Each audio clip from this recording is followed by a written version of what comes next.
Shalom, this is Laurie Novick. I'm the director of Yeshivat HaRetzion's derive, womenandmitzvot.org, halakhic education website. And today I'm here to talk about Kedushat Aviv, the parak on Kedushat Beit HaBanui, on the sanctity of the built structure. And I was told not to go and explain specifically word by word what Rav Lichtenstein said, but rather to try to bring additional ideas related to this broader concept. And what I want to start with is a question that comes up again and again throughout Kedushat Aviv. And that's the question of where Kedusha comes from. Does it come from on high, from a Kadosh Baruch Hu, or does it come from below, from the deeds of man, from the behaviors of man, or from abstaining from certain behaviors by man? And in the case of the Mikdash, it's a particularly interesting question because really one of our names for our Kadosh Baruch Hu is the Makom. God is the place, the Midrash tells us. He's the place where everything is found. God's already created space for us. He's made the world. He's already told us that there's Kedusha in Eretz Yisrael in different places. What does it mean for us to create a structure, a man-built space that's supposed to have additional Kedusha within a God-created world?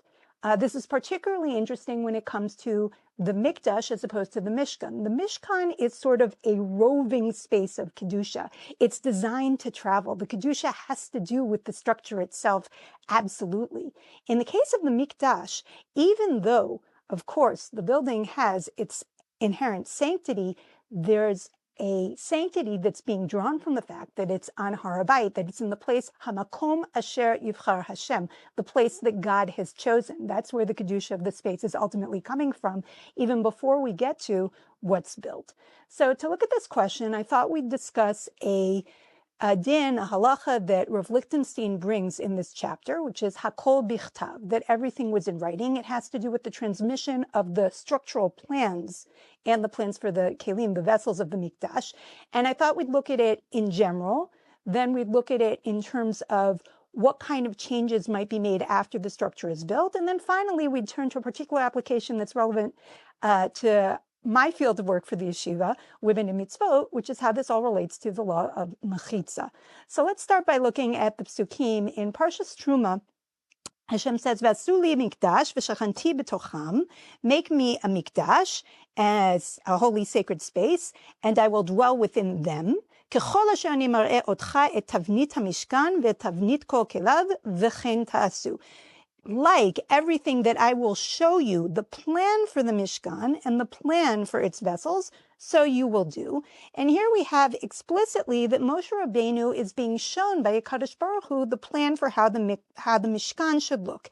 Now, what's interesting is that the Rambam quotes this pasuk as the source for the mitzvah to make Beit HaMikdash. And when he does it, he points out, the Mishkan is already detailed in the Torah, but that was temporary. To the Rambam, the Mishkan is the temporary Mikdash. So that's how this pasuk is relevant. But the question still comes, how are we supposed to see the status of the plans? Is there any continuity between the plans for the Mishkan and the plans for the Mikdash? Well, in Divrei Hayamim, we have it told, parak kafchet, psukim yud aleph till yud tet, vayiten David l'shlomo bno et tavnit ha'ulam. That David HaMelech gives to his son Shlomo the plans for creating the ulam, the portico, before the Heichal, before the Kodesh. And then he continues in it, Batav, V'ganzachav, V'aliotav, V'chadarav Apniyim. It's all the different structures that are there and its treasures. V'tavnit kol asher haya beruach imo, V'chatzrot Beit Hashem. Also the structural plan for the Azarot, for the whole area. He goes on, he continues, and he includes also the kelim, also the vessels of the Mikdash. Hakol bichtav miyad Hashem alai hiskil, kom lachot hatavnit. Everything is written from the hand of God, given to my understanding. This is now in the voice of David, given to my understanding. It's written in the hand of God, given to my understanding. We come back to this question of where's the Kedusha, where are the ideas coming from? Midrash Shmuel does something really interesting with this. Midrash Shmuel basically parallels the giving of what it calls Megillat HaMikdash, of the scroll of the Mikdash, it says from Shmuel to David, and it starts it, though, all the way back to Moshe Rabbeinu. It says that Moshe's Misarat Yoshua, Yoshua l'Zkenim, Zkenim l'Nevi'im. Does it sound familiar?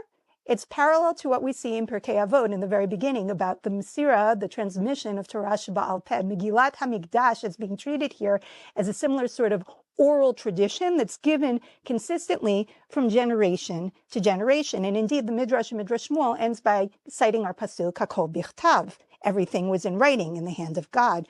Rav Avram ben Arambam tries to put the pieces together.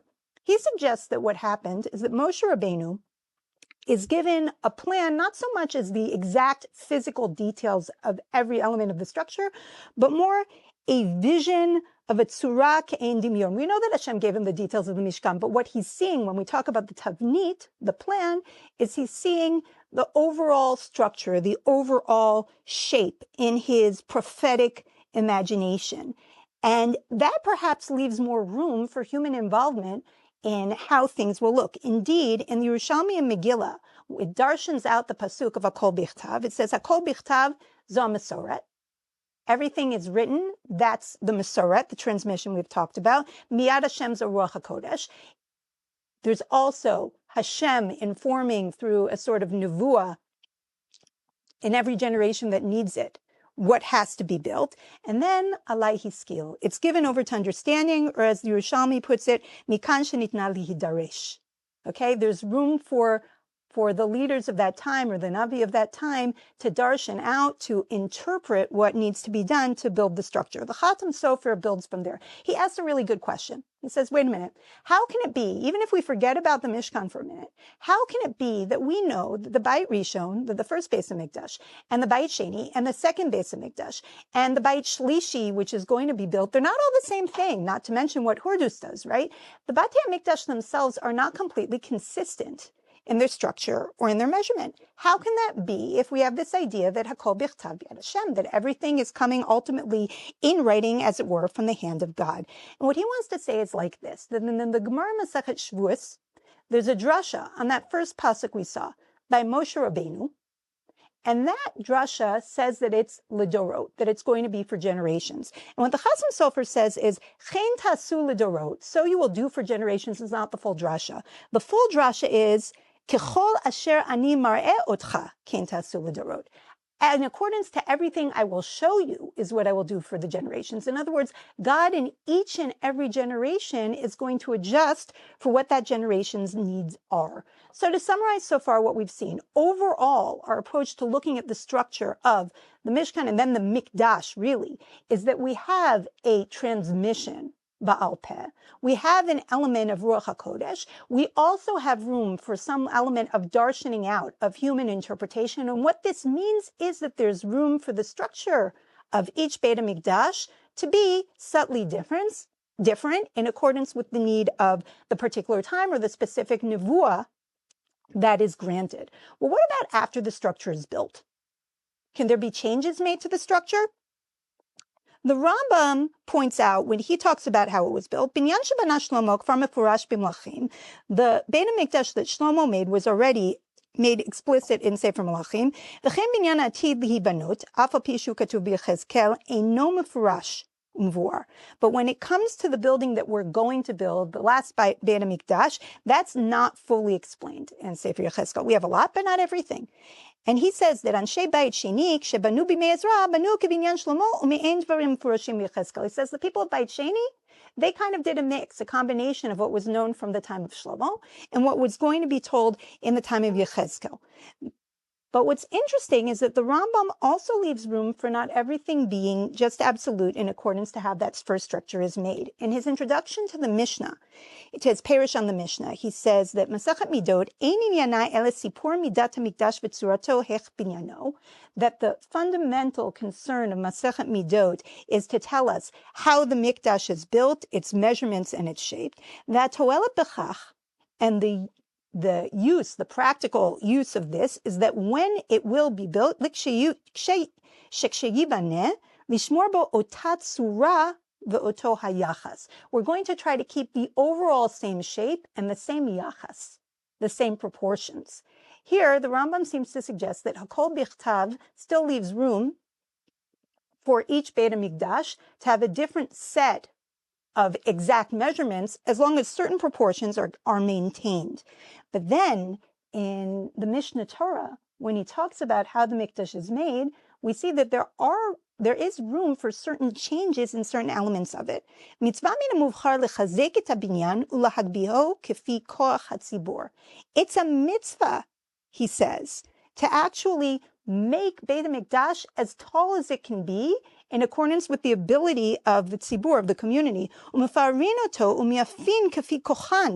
not only that, we decorate it. We make it ornate in accordance with the ability. He's clearly taking into account here the different versions of Beit HaMikdash that we had. But what he's saying apparently is that Hakol Bichtav does not preclude making certain adjustments which are going to glorify the Mikdash. Now, these types of glorifications, it's hard to say that these would be necessarily important to HaKadosh Baruch Hu per se.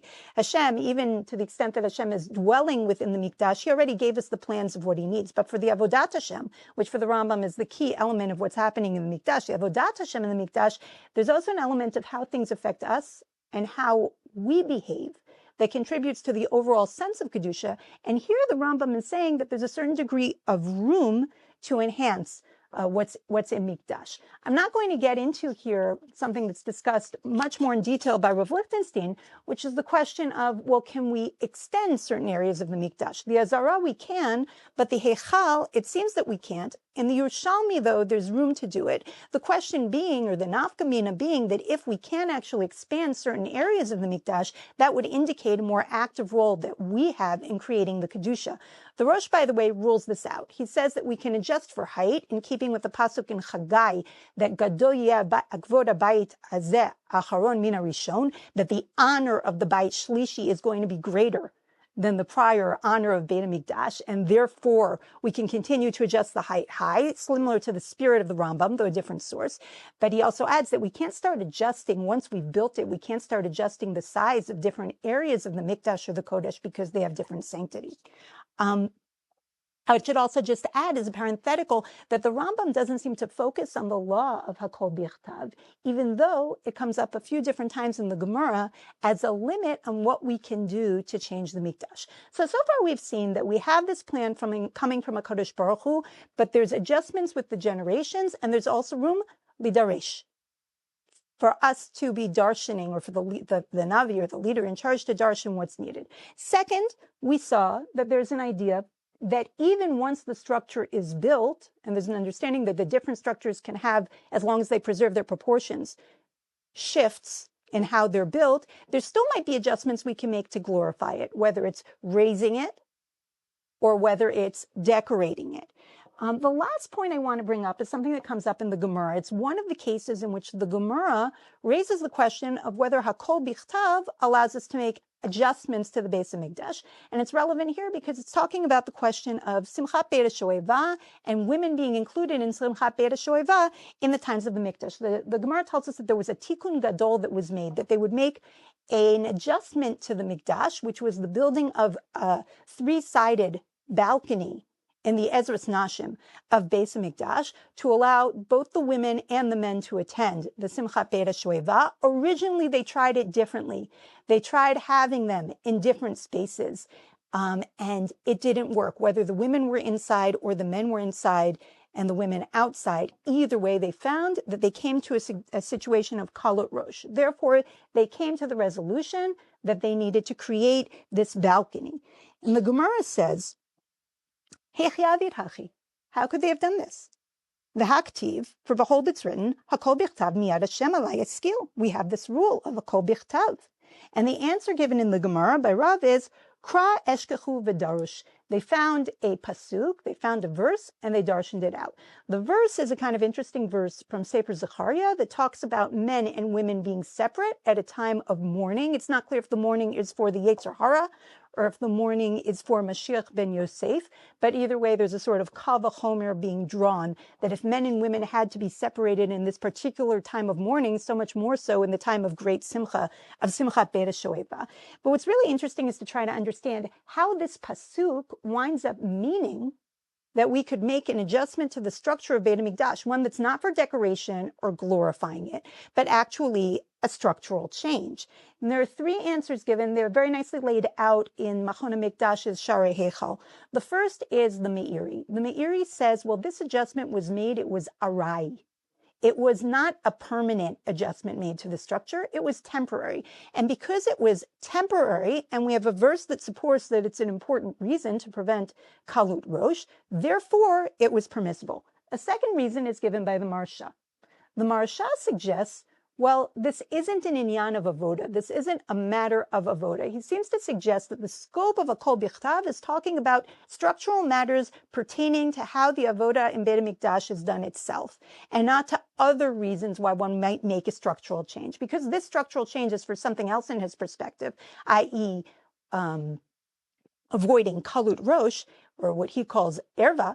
If that's the cause that we learn from the pasuk, well, that's not something that is going to be contradicting hakol bichtav because it's from another realm. The last position on this is perhaps the most interesting, and it's Rav Moshe Feinstein. Rav Moshe Feinstein, as part of his discussion of the halakhic significance of mechitza in the synagogue, goes back to discuss the mechitza, or the balcony, that was made in Beit HaMikdash for a similar purpose. And what Moshe Feinstein wants to suggest is that, in fact, what's going on here is that the pasuk is demonstrating to us, it's a sign that hakol bichtav actually included from the outset that we would need to make this kind of balcony. And he derives this also from his reading of this Gemara, which uses the term dvar Torah. Yerushalmi does something similar to refer to the verse from Zechariah. It's almost referring to it as a word of Torah. He says this has the status of what's called divrei Kabbalah, which are a higher level, a stronger level of halachot that we learn sometimes from the words of the Nevi'im. And therefore, Rav Moshe wants to say, inherent to the creation of the Beit HaMikdash is that ultimately we're going to need to make this balcony. And therefore, there's no violation of a kol bichtav because it's already a fulfillment of a kol bichtav. And then he takes another step and he says, and that also means that in our mikdash me'at, in the Beit Knesset, there's a Torah level obligation of mechitza.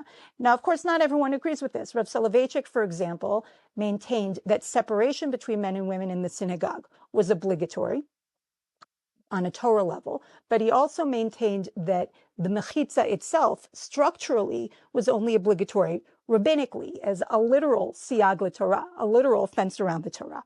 Okay, what do these different positions mean for us in thinking about hakol bichtav? Well, it's interesting. We had the idea that the temple itself and the tradition coming from God of how to create the temple is going to also take into account the needs of men in each generation and leave room for darshaning, leave room for our active participation in it. We learned that even once we have a structure, how we decorate it, how high we make it is also something that's given over to us, that's going to enable us perhaps to be more respectful, more in awe, to treat the place with more kedusha, with more sanctity. But now we have this interesting additional level when we're talking about the mechitza. On one position, which is that this is a temporary measure that was needed, that was brought in as necessary, the idea seems to be that when there's something that will foster mora mikdash, right? There's a mitzvah d'oraita of having yirat Hashem in how we conduct ourselves in Beit HaMikdash. When there's something that's going to foster mora mikdash and avoiding kalut rosh, that is something that we can make a temporary change in Beit HaMikdash in order to foster. But the permanent plans are still God, and the kedusha of them is clear because they come from God. But there's a second possibility, and that's the idea that there's a divine plan. And the divine plan from the start also includes making room for there being this mechitza. It's part of the kedusha of the space to start with. So the question, either way, gives us an idea that Hashem, in creating a structured space that's supposed to be kadosh, is also either giving us room or taking into account himself the significance of fostering behavior within that structured space that will not only enhance kedusha, but prevent us from being mechalel the kedusha of the space, prevent us from doing something to counter that sense of kedusha in the mikdash. Thank you very much.